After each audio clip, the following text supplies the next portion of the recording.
Some progress has been made. We're about to make some more and potentially start it up.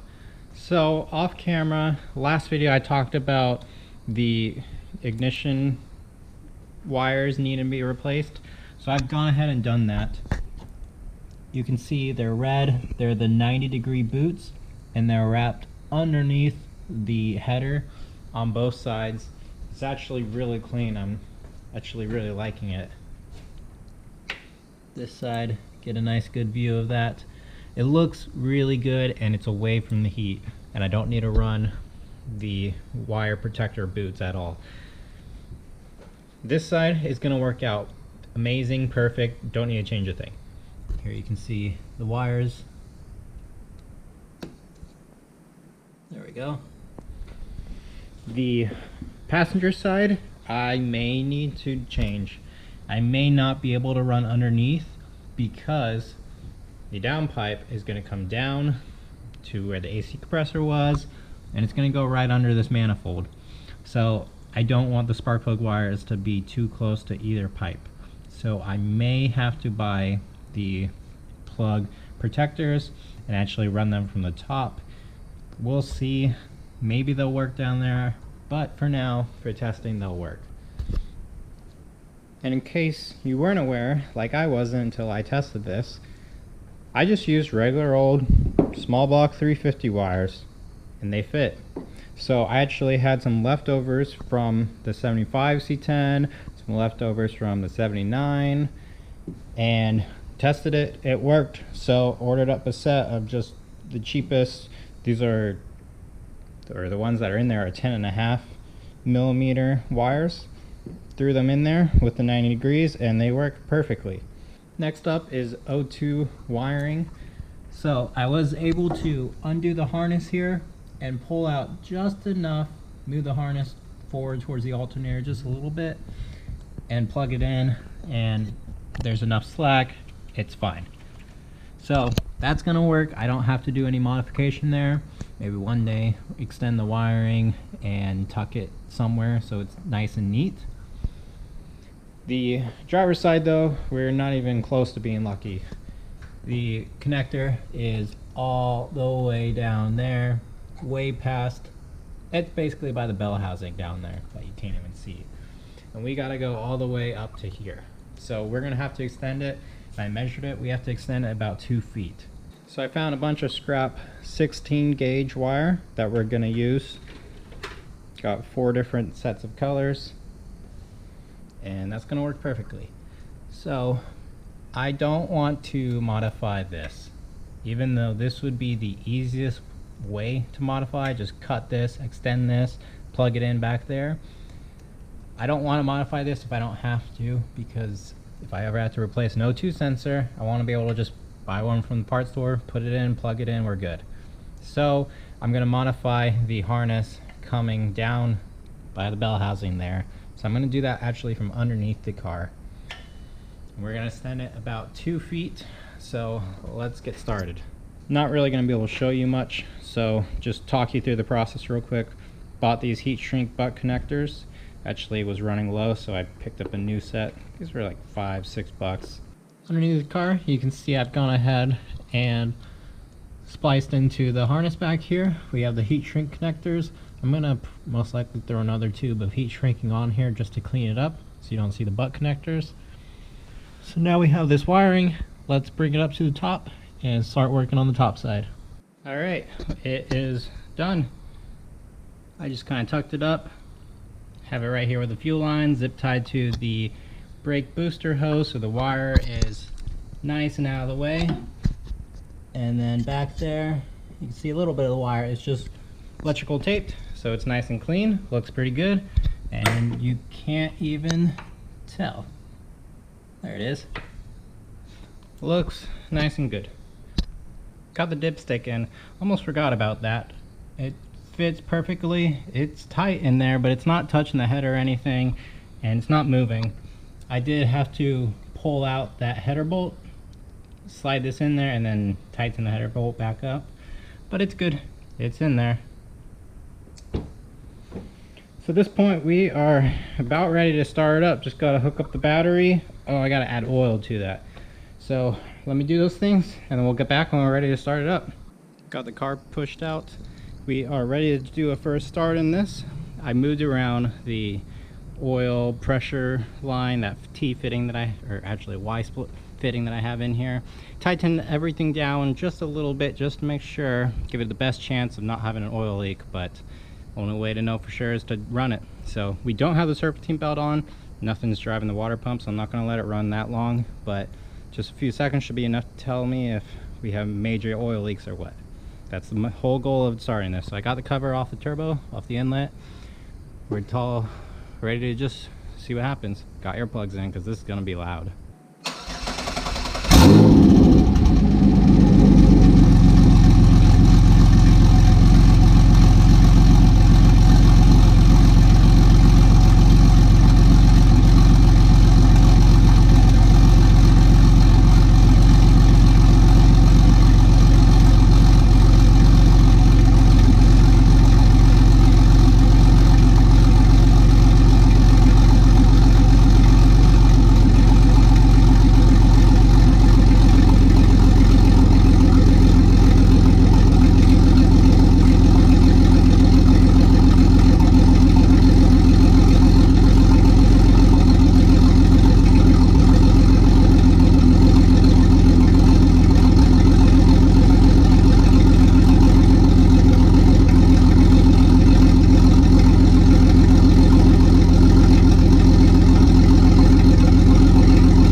First start, that seemed like a success. No surprises, no issues really.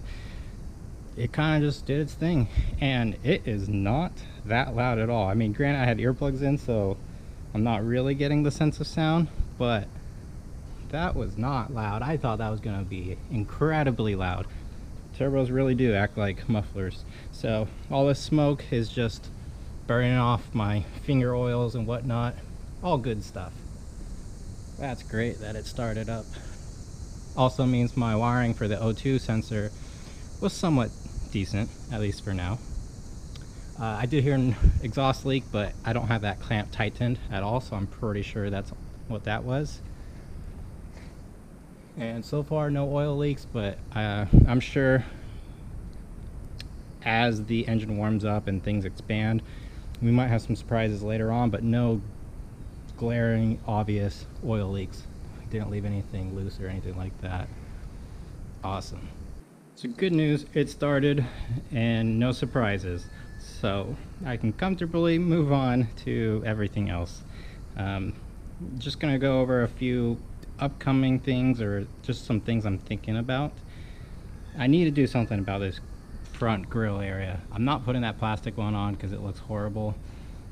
It's a little dark in the camera here, but I want to do something where you can still see the intercooler, but I don't know.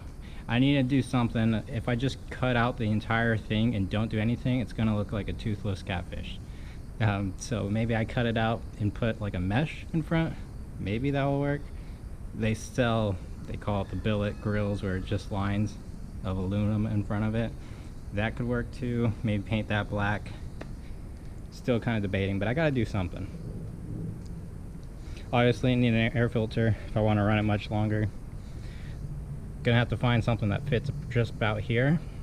Otherwise, do a battery relocation so I can put the air filter here, but I don't think we're gonna get to that, at least not anytime soon.